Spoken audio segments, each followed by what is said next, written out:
Hello बच्चों, let's read the question. The question says directions in the following question. A statement of assertion is followed by a statement of reason. Mark the correct choice as option 1. Both assertion and reason are true and reason is the correct explanation of assertion. Option 2. Both assertion and reason are true but reason is not the correct explanation of assertion. Option 3. Assertion is true but reason is false. Option 4. Assertion is false but reason is true. Assertion. The matrix used in gel electrophoresis should have a controllable pore size. Reason. Agarose concentration can be changed to change the pore sizes.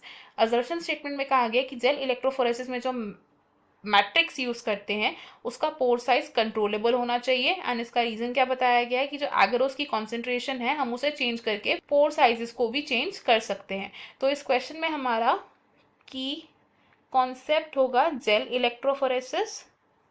Gel electrophoresis.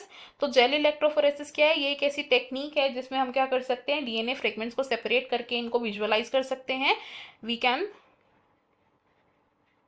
Separate and visualise the DNA fragments.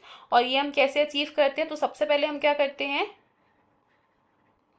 Restriction enzymes की help से हम क्या करते हैं, DNA को cleave करते हैं. हमारे पास क्या आते हैं, डीएनए के फ्रेगमेंट्स आते हैं. अब इन फ्रेगमेंट्स को हम सेपरेट करते हैं based on the molecular size. और इन फ्रेगमेंट्स की जो सेपरेशन है ये कैसे होती है, जब हम इन फ्रेगमेंट्स को पास करते हैं थ्रू अ मैट्रिक्स. और ये मैट्रिक्स क्या होता है, it is majorly agarose gel. अब ये जो एगरोस जेल है, इस एगरोस जेल में प्रेजेंट होते हैं कुछ पोर्स और इन पोर्स के थ्रू हमारा जो डीएनए है वो मूव करता है. DNA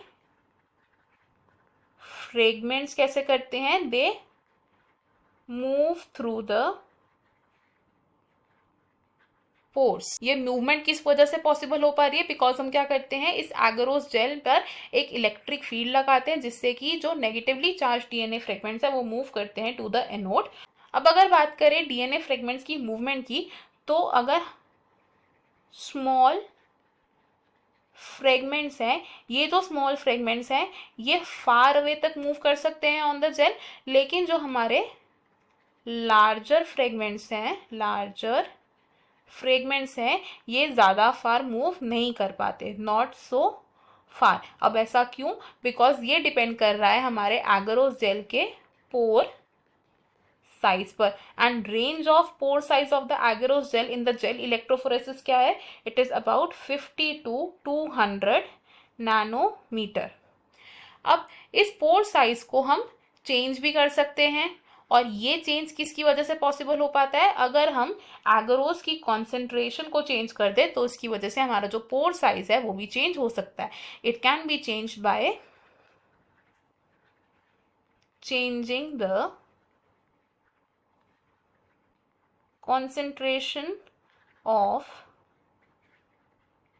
agarose. तो अगर हम अपने असर्शन और रीजन स्टेटमेंट देखें, इसमें से असर्शन स्टेटमेंट तो करेक्ट है कि जो मैट्रिक्स है उसका पोर साइज कंट्रोलेबल होना चाहिए ताकि हम फ्रेगमेंट्स की मूवमेंट को एफिशिएंटली जज कर पाए. एंड इसका रीजन जो है ये भी एक करेक्ट स्टेटमेंट है कि एगरोस की कॉन्सेंट्रेशन से हम पोर साइज को ऑल्टर कर सकते हैं, लेकिन जो हमारा रीजन है वो असर्शन को करेक्टली एक्सप्लेन नहीं कर रहा है. तो हमारा जो करेक्ट आंसर है वो जाएगा option number 2 which says both assertion and reason are true but reason is not the correct explanation of assertion. हमारा option 1, option 3 and option 4 wrong हो जाएंगे. Final answer for this question would be option number 2. I hope you have understood it well. Best of luck. Thank you.